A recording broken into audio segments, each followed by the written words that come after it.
Inilabas na ang Biblia sa Salita App. Pagbabasa ng Biblia. Multiple choice na quiz sa Biblia na may mga pahiwatig at paliwanag. Pagsasaulo ng Biblia. Kahit ang mapagpalang Havruta Family Devotion. Maaari mo itong i-install sa pamamagitan ng pag-click sa link ng profile ng channel. Mula sa anong bayan pinalaya ng Panginoon ang Israel sa pamamagitan ng tagapagligtas na ipinadala niya ng manalangin si Jehoahaz?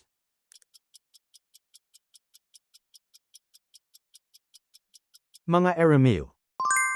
Saang lupain sa Ehipto pinatira ni Jose ang kanyang amang si Jacob at ang kanyang pamilya?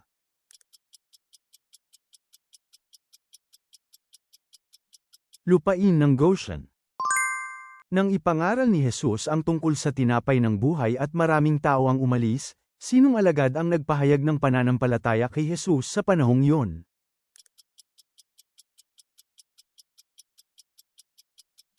Pedro. Anong mga salita ang ginamit ni Jesus nang buhayin niya ang patay na anak na babae ng pinuno ng sinagoga?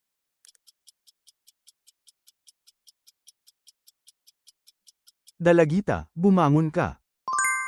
Ilang beses itinanggi ni Pedro si Jesus sa looban ng punong saserdote?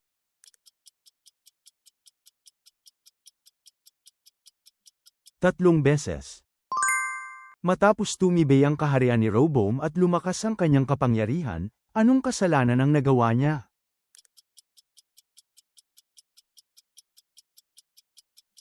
Iniwan ang kautusan ng Panginoon. Ayon sa Josue Kapitulo 24 versikulo 2, ano ang ginawa ni Terah, ama ni Abraham, bago tawagin ng Diyos si Abraham?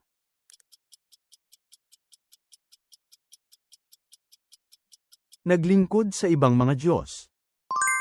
Sa ika-ilang taon ng paghahari ni Haring Ahaz ng Juda naging hari ng Israel sa Samaria si Oseas.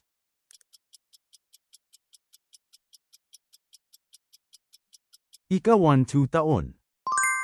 Anong mensahe ng hatol ng Diyos ang inihatid ni Elias kay Haring Ahab sa ubasan ni Nabot?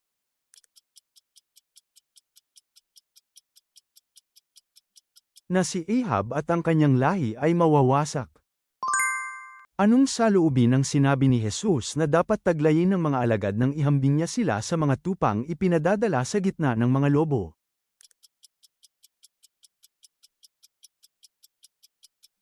Maging marunong na gaya ng mga ahas at walang muwang na gaya ng mga kalapati. Mga asawang babae, kanino sinasabing magpasakop kayo sa inyong mga asawang lalaki?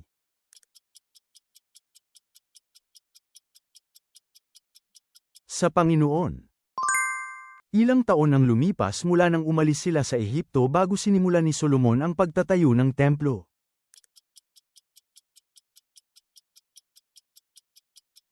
Pagkaraan ng 480 taon. Sa anong kagalakan tinanggap ng mga mananampalataya sa Tesalonika ang salita sa gitna ng maraming kapighatian?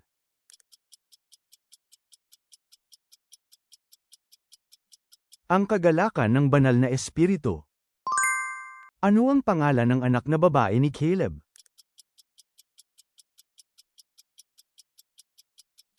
Aksa. Sino ang naupo sa trono matapos mamatay si Nahas, hari ng mga Amonita?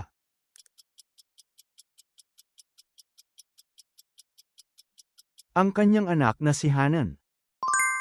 Sino ang mga anak ni Jacob na isinilang ni Bilha, ang alipin ni Rachel?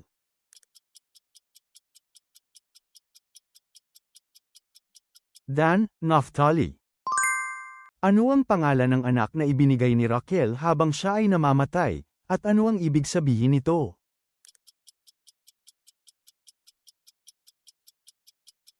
Benoni, anak ng aking dalamhati. Aling alagad ang 3 ulit na tumanggi kay Jesus?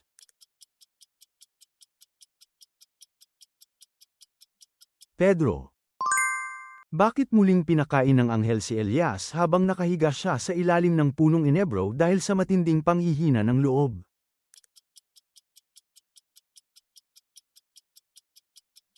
Sapagkat baka hindi niya kayanin ang paglalakbay. Sa pahayag, ano ang sinasagisag ng 7 ilawan sa harap ng trono?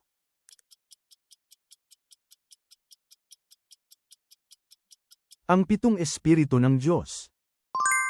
Anong parusa ang ipinataw ni Ahab kay Mikaya nang marinig niya ang sinabi nito at magalit siya?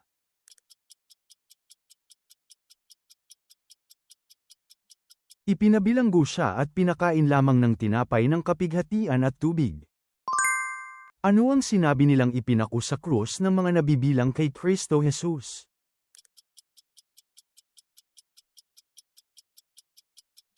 Ang laman kasama ang mga nasa ng laman at mga pita nito. Paano inilarawan ni Esteban ang espiritual na kalagayan ng mga taong sinaway niya?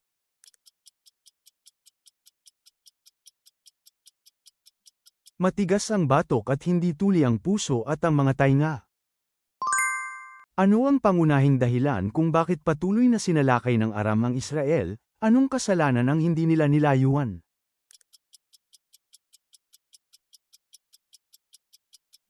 Ang kasalanan ni Jeroboam na anak ni Nabat. Anong bunga ang sinabi ng Diyos kina Adan at Eva na huwag kainin?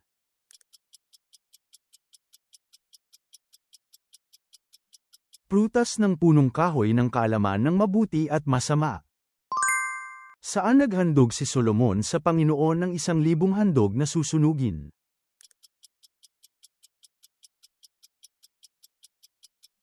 Ang mataas na dako sa Gibeon. Sino ang kamanggagawang hinanap ni Bernabe sa Tarso at dinala niya sa Antioquia?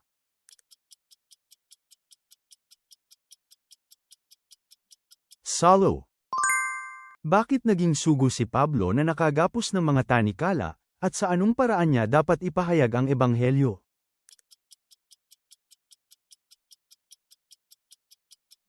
Nang may tapang, sinasabi ang dapat sabihin.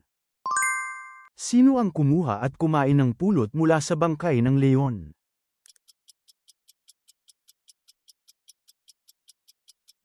Sanson.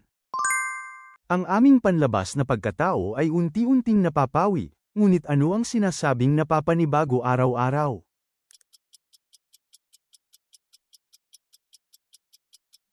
Panloob na pagkatao. Sa unang Korinto Kapitulo 6, ano ang mariing ipinag-uutos ni Pablo na iwasan?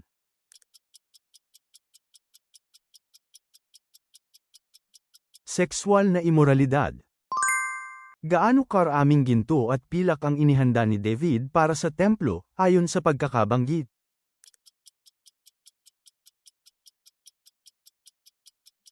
₱100,000 talento ng ginto, 1,000,000 talento ng pilak. Anong mga materyales ang ginamit ng mga taong nagtayo ng Tore ng Babel?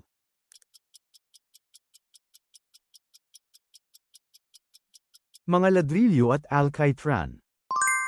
Sa pangitain na nakita ni Zacarias, anong mga puno ang nasa magkabilang panig ng gintong kandelero?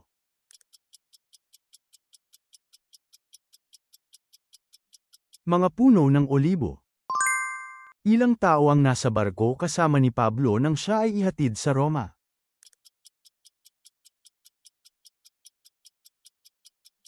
₱276 na tao.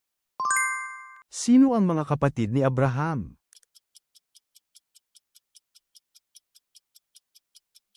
Sina Nacor at Haran. Ilang gintong kalasag ang ginawa ni Solomon upang ipakita ang kayamanan at kapangyarihan ng kanyang kaharian?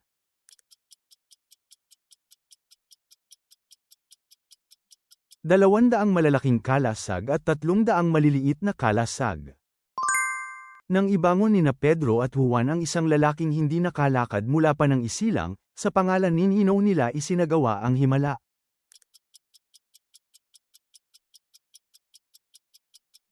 Sa pangalan ni Hesukristo ng Nazare. Sa anong kasuutan nila dapat kainin ang pagkain ng Paskwa?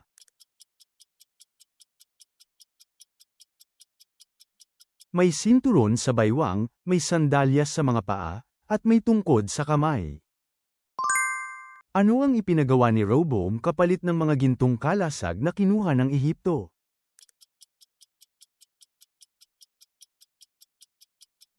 Mga kalasag na tanso. Salamat sa panunood. Ibahagi ang inyong mahahalagang puna at kaalaman sa Biblia sa mga komento. Ang pag-subscribe at pag-like ninyo ay malaking tulong para makagawa pa kami ng mas marami pang Bible quiz.